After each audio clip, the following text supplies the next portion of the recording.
Ito March 3 na pala ngayon at medyo maganda ang production. So itong setup kong ito ay humaharvest ng 6.4 at naka-use battery yung battery natin dito. At pumapasok sa battery charge 6.46. So merong 1.17 na galing sa microinverter kasi naka-AC coupling ito. So mababa lang ang load ko.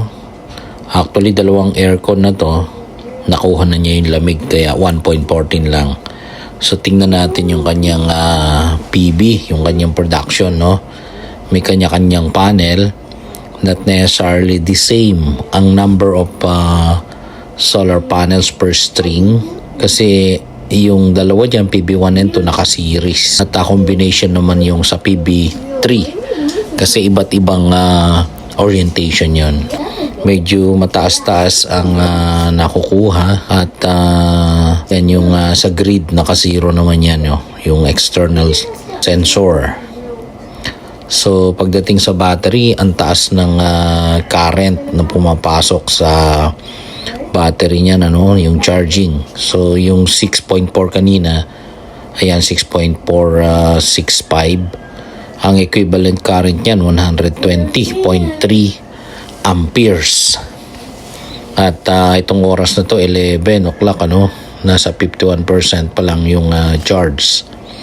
Pero kung mapapansin ninyo yung setting ko, naka-use battery nga, yung sabi ko kanina, at lead acid yun, kaya iba yung kanyang ampere hours or yung capacity kasi 750 talaga ang capacity ng battery. Pero base nga dito sa nakukuha dito sa may dito sa app, ayan 6764 ang capacity at yan yung voltage mode natin naka-use battery. So yung input voltage at check naman natin yung statistics nito.